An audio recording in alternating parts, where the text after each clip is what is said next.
Hello students, myself Dr. Saraswati from Jamshedpur Cooperative College, Zoology Department. As you know that I am continuing endocrinology, C Zoology 6 for same 3 Zoology honor students. I have already taught you about the hormones. Now you all know that pituitary is known as the master gland. But actually it is not correct. Pituitary itself is under the control of hypothalamus, a small part in the brain near or close to pituitary. So today I will deal about the hypothalamus, as because hypothalamus controls the secretions of pituitary. It releases both stimulating hormone as well as inhibiting hormone, that is to accelerate as well as to inhibit the secretions of pituitary. So what is hypothalamus? See here, this is the hypothalamus part. As it is a part of some central nervous system, so it is formed of neurons or nerve cells, and those cells, they are neurosecretory cells, as because their secretions are neurohormones. So hypothalamus and pituitary, in between these two there is a stalk called infundibulum. Now pituitary is formed of basically two parts along with an intermediate lobe, the anterior lobe and the posterior lobe. The anterior lobe is also known as adenohypophysis, and posterior lobe, the what is that? Neurohypophysis. Anterior lobe is supplied by blood vessels from the hypothalamus, and this part neurohypophysis, that is under neural control. Now the hypothalamus actually bears a number of aggregated neurosecretory cells called nuclei as per their specific functions. They are not the nucleus of cell. As we find nucleus in a cell, they are not the nucleus, but they are aggregated. They are cluster of neurosecretory cells specified for specific functions. So hypothalamus is a small region of the central nervous system, that is brain, located at the floor of diencephalon. Diencephalon is a part of central nervous system close to pituitary. It is a neural tissue formed of neurosecretory cells. These cells are clustered at specific areas called nuclei for performing specific functions. For example, paraventricular nucleus, supraoptic nucleus, tuberal nucleus, and there are so many nuclei. These nuclei respond to sensory impulses from various parts of the body. The neurosecretory cells of nuclei release neurohormones which control the secretory activity of pituitary. As pituitary itself is under the control of hypothalamus, so hypothalamus is the master of master gland, that is master of pituitary.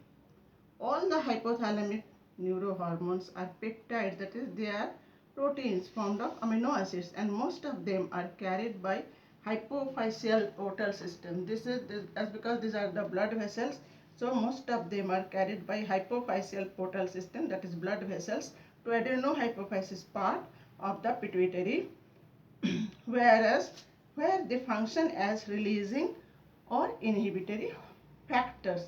These hormones, they are also known as inhibiting factors. Some neurosecretory cells this side release two neurohormones, oxytocin and vasopressin, which are carried by nerve tracts. These are the nerve tracts to neurohypophysis part of pituitary. Pituitary just stores oxytocin and vasopressin. Pituitary does not synthesize oxytocin and vasopressin.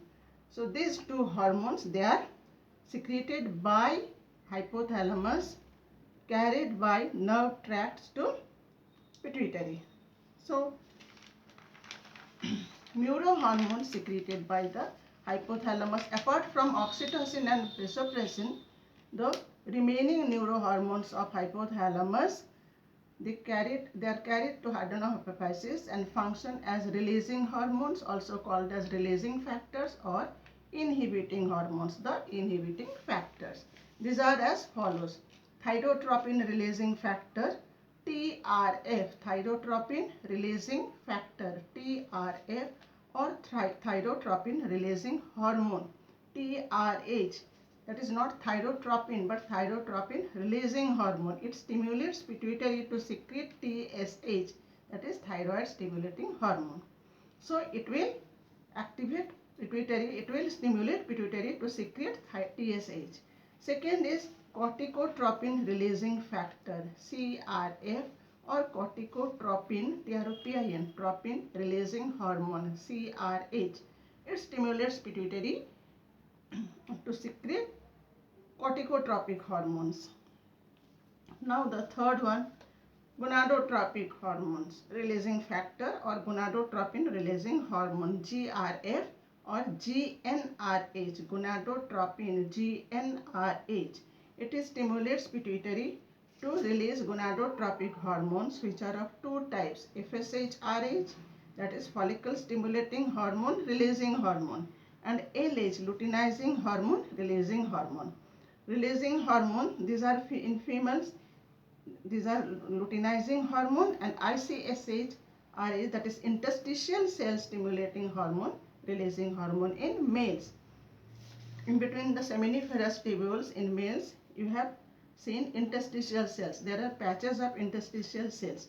So interstitial ICSH-RH, it stimulates that part to secrete that hormone, interstitial hormones. Now somatotropin releasing hormone, SRH, or growth hormone releasing hormone, that was GnRH, gonadotropin releasing hormone, and it is growth hormone releasing hormone. So these are GHRH. It stimulates the production of growth hormones from anterior lobe of pituitary. Next one is somatostatin or somatotropin inhibiting hormone. It will inhibit, it will stop, it will check SIH or growth hormone inhibiting hormone, GHIH. It inhibits the secretion of growth hormone. Next one is prolactin releasing hormone, PRH, or luteotrophic or lactogenic hormone releasing hormone. These are all releasing hormone or inhibiting hormone, that is either RH or IH. It stimulates the adenohypophysis to secrete prolactin hormone. Now the next one, prolactin inhibiting hormone, PIH, or luteotropic or lactogenic hormone inhibiting hormone, LTH-IH. It stops the synthesis of LTH from anterior pituitary. Prolactin is mainly under inhibitory control through dopamine, a neurotransmitter produced by infundibular neurons. Those neurons, they secrete a neurotransmitter, dopamine, which inhibit prolactin releasing hormone. Next one, melanocyte stimulating hormone releasing hormone, MSH-RH or MRH. It induces the intermediate or middle pituitary lobe to secrete melanophore stimulating hormone, MSH. Next one is melanocyte stimulating hormone inhibiting hormone. That is, it will stop, it will check MSH-RH or MRIH. It stops synthesis of MSH from middle pituitary gland. Now, when the hypothalamus does not work properly, it is dysfunction. It is called hypothalamic dysfunction. The cause of hypothalamic dysfunction, these are head injury, genetic disorder, birth defects, tumors in or around hypothalamus, or autoimmune conditions. Hypothalamic dysfunction causes diabetes insipidus due to lack of vasopressin or ADH, antidiuretic hormone. Kidneys discharge excess water. It causes increased urination. And hypopituitariasis. Due to dysfunction of hypothalamus, pituitary gland does not function properly. Okay, see you.